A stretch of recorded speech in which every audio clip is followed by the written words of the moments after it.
Coucou, bonjour, bonsoir. Bande konanga ibaspe mibali. Toton samisu na esengo mingi ya komona bino.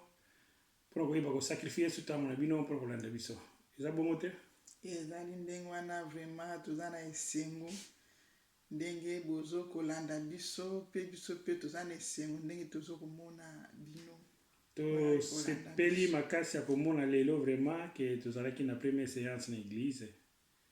Banda tamu nyonso tokoleka confinement. Vraiment elekaki kitoko makasi moto nyonso azalaki na esengo tozalaki béni. Na bongo tebeki ko partager na sujet moko comité mezalaki comment discerner l'état. Yango ezali penda malamu tanke bana na Nzambe toyeba etango nini oyo biso tozali. Ezali mingi ndenge Bible se elobi na biso ete ke ezali na makambo ebele kosala mpe ezali kosalama deja me bato le biso azali kiliba bi ozolakisa ngo kaka ndenge wana. Yango ezali penda très important yango tanke mwana na Nzambe koyeba kososola etango oyo tozali pe makambo oyo tozali kovivre ezali kolobela biso nini. Haleluya. Pamba ete me mokili ozolakisa biso ete soki omoni mapata eyinde elakisi ete mbula elingi kobeta. Yango tomonaka na baoyo bakoli na baafrike tomonaka ntango mbula elingi kobeta baoyo batandaki bilamba na libanda bakendaka mbango kolongola mpo bamoni eke mbula elingi kobeta. Biso mpe bana na Nzambe na ntango oyo tozali biloko oyo tozali komona bilembo oyo tozali komona baoyo batangaka Bible tozali deja kososola deja ke ezali bilembo ya ntango ya suka. Amen. Kokende na mbango ntina koyeba kososola ntango tozali ezali motuya mingi na biso bana na Nzambe. Ezali penda ndenge wana tozo kososola yango ndenge nauti koloba baoyo batangaka Bible tozomona ke koya ya Yesu ekomi pene yango yo ndeko oyo ozali komona bilembo oyo linga omilengela. Tozalaki inspiré na ntina kolobela sur le tour de Babel. Tour de Babel wana vraiment elobelaka biso mingi nayebi te yo ndeko nini oyo yekolaki obie yo ozwilaka yango ndenge nini. Tour de Babel ezali image ya confusion. Yango tozo komona lelo na mangomba obie na bakouple makambo ebele ezali kosalama oyo tozali kokanisala ya malamu nzoka ezali nde ya mabe donc tozali kovivre na ntango moko baconfusion eleki mingi. Tomonaki Tour de Babel kuna na kati ya Tour de Babel orgueil ezalaki bato balukaki basala bakombo. Yango tozali komona pe lelo ndenge tokoki koloba kozala mwana na Nzambe obe kozala mosali na Nzambe ndenge bato balingi ke bato bagumbamela bango ndenge bato balingi ke bato bamona ke bango bazali likolo ya koleka baninga mosusu. Nzoka nde ezalaki idée déjà oyo ezalaka mpe na ntango wana na Tour de Babel. Posala bango ezalaki ete basala eloko moko oyo ozala na honneur ya bango moko après un jour ekomaka baadore yango. Yango tozo komona lelo basali na Nzambe ebele obe biso mpe bana na Nzambe mingi tozali kosalela Nzambe na ba orgueil. Olingi osala eloko moko po okamusa bato olingi kosala eloko moko po bato bamona oke ozali danger mais eske ntango oyo ozali kosala ngo na kati kuna Nzambe azali komonela yo ndenge nini mpo nyonso tozali kobimisa obi nyonso tozali kosala ezokobandela nano kuna na kati soki ezali ya malamu ekobimisa mpe ya malamu yango Nzambe azali kotalela biso na oyo tozali kosala te mais azali kotala kuna na kati pa ezali kobimela ezali propre obie te. Amen. Amen. Yango tomona Tour de Babel libanda na ngo kozala nongo image malamu mais nzoka nde kuna na kati ezalaki na problème. Raison pour laquelle Nzambe akomaki na niveau ya koya bakoikuita mpona ya koconfondre bango. Ezali mpe lwa mingi mpe Nzambe akoconfondre biso na oyo tozali kosala oyo tozali kotombola mapeka oyo tozali komona ke tolingi bato batombola biso na esika batombola Christ mais biso tolingi bato batombola biso. Tour de Babel ezali image oyo kokozala mpe evandi kati na église moko na lelo. Eza mpenza ndenge wana. Amen. Okomona bato na kati ya église bato akoma kowela baposte moto akoma olingaka ye amonanaka ye moto ayebi nyonso yeba ye moto akoki kosala boye na boye na boye. Biloko wana yango Nzambe alingeli biso te etake bana na Nzambe tokomona na Biblia kuna pe ezali tokomona oyo Bible ezobana biso ezalaki pharisien na mofuti paku bakendaki kobondela Nzambe mais Bible ezobana biso na deux personnes wana bakendaki kobondela Nzambe moko amikitisaki mimonaki ke azali moto na masumu mais mosusu oyo mimonaki azali akokoka azalaki orgueil tokomona prière na ye kuna ezalaki ndenge nini ke ngai nazali te lokola oyo wana mosusu nasalaka boye nazongisaka wana nalobaka bien ou bien na profitizaka bien mais kolandisama kuna Bible ezobana biso ke Yesu ayokaki libondeli ya wana te me andimaki na oyo azalaki na komikitisa yango mpe bible ezali kosenga biso be posa ya nzambe ezali ete etake mwana na nzambe etake serviteur de dieu tozala na komikitisa po te ye moko nzambe atombola biso. Tour de Babel, amen, amen, amen. Tour de Babel ezali comme symbole monumental sans Dieu. Donc symbole moko ezali akisa ete monument moko bato basalaki me nzambe azali kuna na kati te. Donc ezali ba principe moko philosophie moko humaine bato bakanisi basala likambo na bango me baélargir nzambe balongoli nzambe azala kuna na kati baboyi koassocie kuna na kati ndenge bezosalama mingi na bomoi na biso ndenge ezosalama mingi na bavi na biso et parce que olingi osala likambo moko bato bamona yo bandima yo bato bafélicité yo mais eza na principe moko biblique te ezali na fondement moko biblique te mais ezali mpona orgueil moko bovandi kati na yo malgré koolakisa parence mosusu mais kati na yo moko miyebi. Alléluia. Yango ezali malamu mingi tosala mpona nzambe na biso azwa lokumu tosala mpona totombola nkombo ya nzambe epote oyo tozali kosala topambolama nango mpo lokumu ezonga kaka epai na ye. Yango tokomona yango Tour de Babel ezali kosymbolize mpe susu na bavie pratique na biso le mosusu omona motu mosusu azali aza na eloko moko boye akóma koadore yango komisa lokola nzambe na ye aza na likambo moko boye ekóma lokola nzambe kati na ye nzoko nde na ntango wana ezali kokóma yango bazali kobenga baidole. Donc nzambe aza contre baidole nyonso nzambe aza jaloux na oyo azali jamais akoki kopermettre ke lokumu na ye ekende pa baidole. Amen. Yango tozali kaka na nzambe moko ya bongi na lokumu oyo alobi ete mabolongo nyonso kogumbamela mpe minoko nyonso kotatola azali nzambe. Amen. Donc nzambe alingi ke lokumu wana topesa yango kaka epai na ye gloire na ye apartageaka yango na moto moko te na se na mokili oyo yango tika biso ntango tozali kogumbamela nzambe elokumu wana epesama kaka epai na ye oyo asali likolo na se nzambe azwa lokumu. Alléluia. Amen. Tour de Babel mpe ndenge moko ndenge esalamaka na ntango wana kala c'est le même Tour de Babel mpe oyo eza kosalama na mokolo na lelo so totali aho na vie sociale so totali aho na vie normale so totali aho na oyo eza kosalama kati na monde oyo tokomona le mosusu ke tokoyoka yango mpe komona yango vraiment ntango bazoloba si l'Europe unie ntango bazoloba si l'Amérique ntango bazoloba si l'Asie bazali ntango nyonso kosala eloko moko ke bato nyonso balingi moto na kote na ye bazala likolo afin ke bayeba kodomine bapeuple mosusu.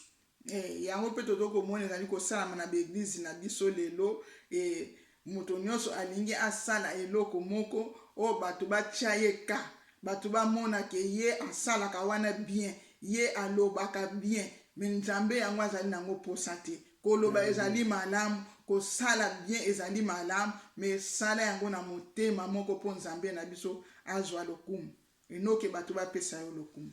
Yango wana toyebaki kobimisa mingi ya koloba surtout ke eloko eza motu ya fo koyeba principe eloko nyonso ezali kosalama principe yango ezali nini quel est le fondement na yango euti wapi par quel but bazali kosalela yango. Eza mpenza ndenge wana parce que nyonso oyo tozali kosala nzambe ayebi yango ayebi ke eloko oyo ozali kosala mpo na ye ezali mpo na epesa lokumu epai na nani objectif nango ezali nini. Pamba te Bible elobi na biso nzambe alobi yango ke lokumu na ye kozala jamais partagé à un être comme un statut ou bien quoi que ce soit ou bien ezala partagé na moto abengi comme un créature oyo asala. Ezali bongo papa po lelo tozali komona yango basali na nzambe ebele tozali komona yango lelo biso bana na nzambe ebele tolingi bato bagumbamela biso tolingi ete bato bapangusa biso basapatu me tokomona kuna Yesu ye moko kutu ntango babengaki ye mutu malamu Yesu ye moko kutu aboyaki lokumu wana eya pai na ye wale ayebi ete eza na mutu moko oyo abongi na lokumu tokomona ntango nyonso Yesu asalelaki nzambe ntango nyonso oyo Yesu azalaki abandaki kosala kaka mpona lokumu ezonga epai ya papa yango ezali mpe leson oyo biso bana na nzambe tozwa donc oyo nyonso tozali kosala tosala yango mpona lokumu ezonga epai na nzambe yango nzambe azali na zwa mingi mpona biso oyo bana na nzambe tozali koservir ye alingi toservir ye mpe na motema moko parce asali yo oyo ozali kolandanga asali yo asali ngai mpona topesa lokumu wana epai na ye mpe aza na zwa mingi epai na biso alingi te lokumu na ye topartage yango na bato ya mokili oyo mpe alingi te ke tokumbamela banzambe ya bikeko. Banzambe ya bikeko ezali nini papa oyebi?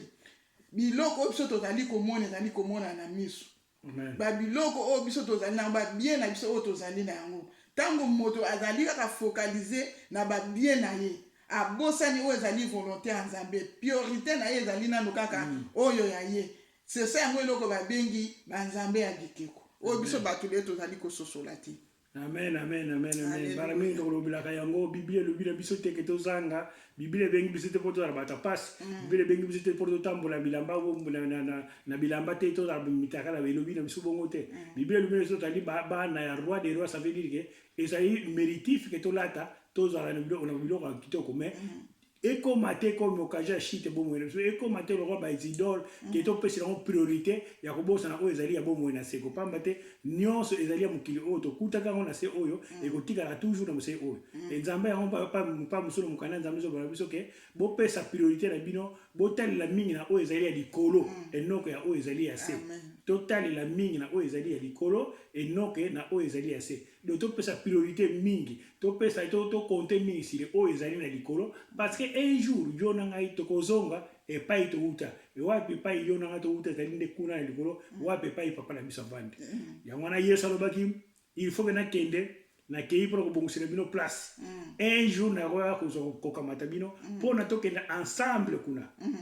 Et ça veut dire que quoi que ce soit, donc tozali na biso ba pèlerin na mokili oyo, tozali na biso ba oyo tobengami ke tozali ba payakati na mboka oyo tozali ba payakati na monde oyo tozali. Biloko oyo tozali nango nyonso ezali nango passager.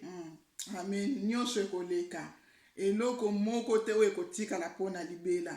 Yango ndenge papa alobi ebongi malamu tobongisa mpona avenir na biso ya lobi kuna na likolo epai biso tokokende po alobi akei kobongisa esika na ba oyo bakokota yango ezali kaka ba oyo bazali kotambola na kobanga nzambe, ba oyo bazali komilengela, bazali kobatela bomoi na bango pote mokolo moko basepela na mobali na libala. Bangwana nde bato babongisami mpona esika wana. Yango yo mwana na nzambe, ngai mwana na nzambe, nga mosali na nzambe, ye mosali na nzambe, tika priorité na biso ezala Christ poti yazali nyonso. Amen. Yango wana ndeko na ngai mwasi pe mobali na koloba ete Babel c'est les sources wapi epai mo Babylone ebimelaki. Donc ezali bato bavandaki na basalaki makambo wana bazali bato pe epai wapi Babylone ebimeli. Donc yango ngoloba ke esengeli obima na kati ya Babylone. Ozali ya mokili oyo mais ozali kovanda na mokili oyo mais obengami tozala ya mokili oyo. Ezali forcément te ke ozala ya mokili oyo. Pour même Yesu ayaki na mokili oyo mais azalaki ya mokili oyo te. Alors que yo obengami pe ke ozala na mokili oyo mais ozali ya mokili oyo te. Linga ke osala différence wakati ya bomoi na yo ndeko na ngai. Nyonso tozali komona ekoleka mais liloba la nzambe ekoleka te. Ndenge tomoni na Babel wana ntango batongi tour de Babel bayeba koimite ndenge toujours diable asalelaka, baimitaki oyo ezali comme force na façon ete basala nano unité, bazalaki uni mais uni na quel but? Ini na quel bit Bible lobi ke ba o nuso zali kuna ini ezali na banzambe mususu mike ekota ko po mutali na lolenge na ayela kuna me bayaki bango nuso bayako tsheli banga bango nuso bayaki ko contribuer ndenge mo pe na bombo na yo ndenge mo pe na bombo ndeko na ngai ozali ko yoka ngai nini na nini oyo ozali ko soutenir na bombo na yo epai wapi yo ozo tshia bombo na yo tshia bombo na mukolo lelo epai wapi yo ozali nini oyo ozali ko ndimela nini oyo ozali nani oyo ozali ko fréquenter lolenge ni ozali ko salela yango nyonso wana po ezali na makambo soko osala yango par ignorance ozokanisa ke nazo soutenir likambo ezali ya malamu muzoko ozo soutenir likambo ezali ya kokufa. Ndenge bato oyo bazalaki na kati na Babel wana ba oyo nyonso batongaki tour de Babel wana bamisusu basalaki yango volontairement, bapesaki énergie na bango, basalaki mpe nyonso na bango volontairement vraiment, mais bazalaki koyeba ete ezalaki na kufa kuna na kati. Et parce que toujours vision nyonso mpe ezalaka na promoteur nango. Mais surtout continue de approfondir au comprendre mpe tokomona ke promoteur ya Babel azalaki moto moko babengi Nimrod. Azalaki moto moko oyo azalaki ete azalaki na pensée moko oyo ezalaki déjà ya mabe de façon kazala se opposer na nzambe. Ndenge moko yango ndeko na oyebisa yo ete sosola ta oyo tozali. Amen. Sosola tango nini oyo tozali tomona tous les Babel wana tango bazali kotonga bazalaki na bomoko. Yango bibezo bana biso ke bomoko ezali makasi. Mais oyo babandaki soutenir na bango, babandaki soutenir bayebaki te bandaki soutenir na nini.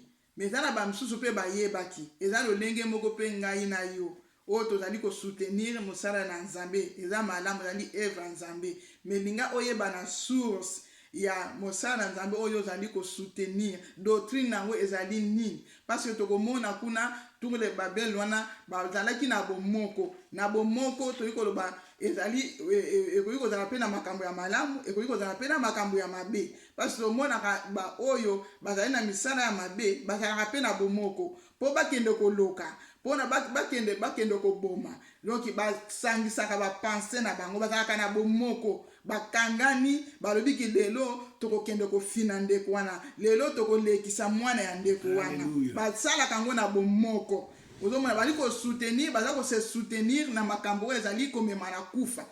Biso pe bana na Nzambe yango bomoko ezali très important, même na libala, même na église, na ndako na Nzambe bomoko ezali penda singa moko ya makasi. Donc église esengeli to se soutenir, ezali te po ya sambelaka kuna nga na sambelaka kuna, mais tozo ko sambelaka ka mutu moko lokumu ezali kokende ka epai ya mutu moko. Yo oyo ezali kolanda ngai, esika yo ezali ko servir Nzambe, linga totonga tozala na bomoko wana tozali ko demere, tozali ko kende liboso. Soutenir na oyo ezali ya malamu, ko soutenir na oyo ezali ya mabete emema yo na kufa na libala na yo. Linga oza na bomoko na makambo ozali komona ke ezali komema yo na bonzambe. Ko soutenir te kaka epo nazali na libala, mais mobali azali komema yo na nzela ya mabe, ozali kokende parce que ozali kolengela libala na yo, ozali kokende na kufa. Linga ososola ozali ko soutenir mobali, ozali ko soutenir œuvre de Dieu en quoi. Amen. Alléluia. Na kanisi ezali loko moko motuya poto comprendre na malamu do tolobi yango ke Babel pour le tongoma esengaki unité ya bapense, esengaki unité na maboko vraiment, donc unité physique etc. Mais toujours ne faut pas oublier une chose, que le diable toujours a imité toujours o Nzambe salaka toujours. Yango to mona yango ke a essayer ko imiter ma o ezali comme principe divin. Principe divin c'est unité du principe moko divin ya Nzambe. Mais ya ibe ko imiter yango pour ça là on lenge mabe. Yango wana eza pe ndenge moko parce que les muso kozala confondre, mais non, mais unité ezali déjà Nzambe, unité c'est tout à fait normal. Balobi biso za la ini, balobi mwasi na mobali za la ini, frère za la ini, mais c'est tout à fait normal. Mais kozala ini dans quel sens? C'est ngeli oyo bako sosola principe nini oyo bino unité na bino ezali evandi na principe nini, unité na bino evandi na fondement nini. Parce que bokozala pe ini mais pour makambo mabe, bokozala ini pour makambo malamu. Mais alors to yebanga yango la différence on appartient nini fondement nango o yango ezali laki yango to mona esika o unité bango ezali nango mabete o Nzambe alingi ke bato ezala ini, mais sikoyo bang fondement bango ezali nango pense bazali nango arrière ya unité wana, c'est là et pas un problème ezalaki. C'est pour cela que Nzambe oya ko disperser bango ko panza unité wana. Donc ezali l'image o to mona mokala lelo na to ba tout à l'heure. Il y a une image de la grande puissance, un pays, la grande puissance, mais comme à un niveau où c'est unir.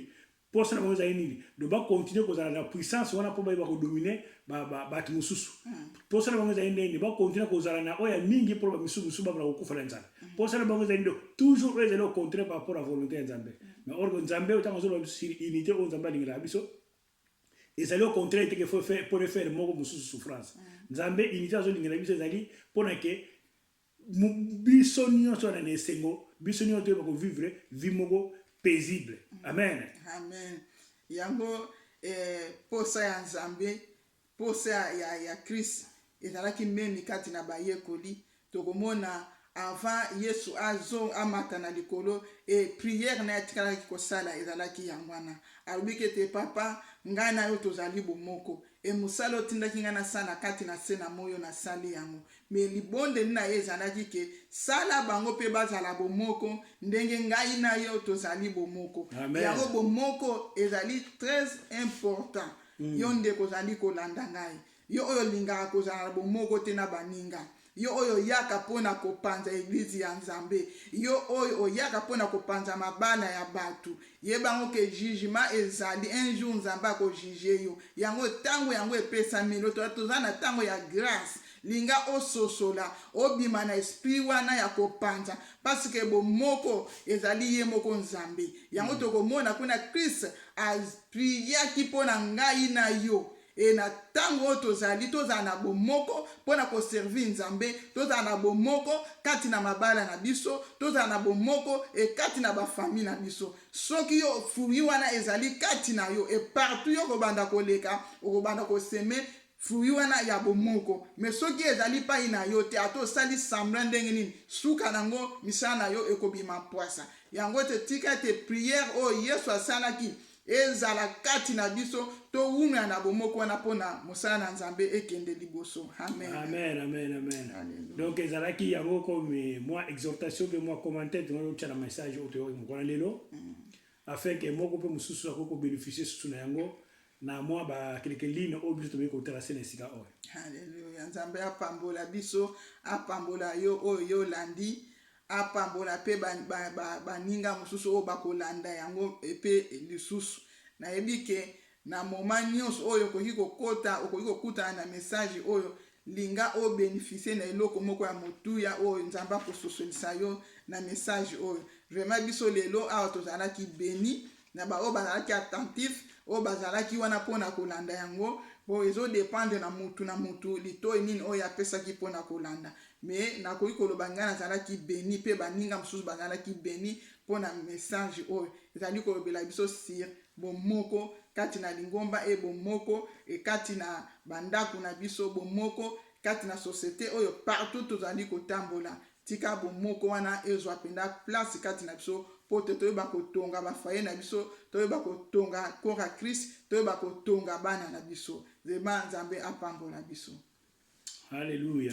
Toyebaki kotanga makambo nyonso tobili na tango toyebaki kotanga na mokanda Genèse 11 de verset 1 à 9 et puis maintenant toyebaki kotanga na mokanda Exode 20 na verset 4 wapi pa ezali koloba ete nzambe apesaki mibeko na ntina koloba ete mobeko moko ezali parmi ya kuna yalobaki ya mutu yalobaki ete bokosalaka jamais nzambe ekeko mpona bino bobondela ye bokosalaka jamais estati moko quoi que ce soit mpona azala sujet ya adoration na bino donc yango tobeti 7000 na ntina koloba ete siri oyo tozali nango siri oyo tozala tokoki kozwa siri oyo ekoki kozala ke ekoma comme estati moko boye afin que tobâtir kondima na biso kati na yango ekoma lokola idolâtre mpona yo na ngai c'est ça vraiment mutu ya mingi ndeko na nga ososola yango ke ete nyonso ezali komona ekoleka mais bomoi na seko oyo ali ya réservé mpa na biso ekotikala libela na libela yango wana tika ete nzambe apambola bino davantage ya kocomprendre bien ke nzambe afungola bino connaissance spirituelle de bien comprendre temps oyo tozali et événement oyo tozali komona ezali tout simplement pour kosinala biso quel est le temps oyo biso tokomi yango wana ndeko na ngai linga ososola yango pamba te balobeki ndenge nalobaki na ebandeli soki bomoni mapata eyindi boyeba ete mbula elingi konoka soki tomoni mapata eyindi toyeba ete mbula elingi konoka oyo tozali komona mokolo na lelo oyo nyonso tozali koyoka mokolo na lelo même si l'unité ya bapays puissant même si l'unité nouvelle ordre mondial nyonso wana ezali na plan moko oyo ezali déjà spirituel ezali na plan moko oyo ezali spirituel yango ezali malamu mingi yo oyo ozali moto ya molimo yo oyo obengami ete ozali chrétien yo oyo obengami ozali temple ya saint esprit oyeba mpe kososola yango na dimension spirituelle eloko nini ezali quel est le fondement ya oyo ezali comme baprojet bango bazali nango eloko nini balingi basala mais quoi que ce soit yeba yango eloko moko motu ya bible elobi na biso ete oyo azali kati na yo oyo azali kati na ngai azali plus que oyo azali na mokili oyo oyo akoki kobundisa biso donc biso oyo azali kati na biso azali plus que ennemi oyo akoki kobundisa biso yango na bible elobi na biso toute arme forgera contre nous sera sans effet. Amen. Tika ete nkolo apambola bino donc otambola na kobanga te tika oyo kosalama esalama tika oyo bazoprépare baprépare na bango mais yo yeba ke oyo azali kati na yo azali plus fort que oyo azali comme ennemi na yo. Kolo apambola bino davantage na kombo na Yesu yamba yango pe partager yango pa muninga pe mususu oyo akoko kozwa quelque chose du bien kati na yango po azala édifié pour yango na kombo na Yesu tubondeli boye. Amen. Amen. Kolo apambola bino. Tokutani mbala sima. Bye bye. Coucou. Coucou.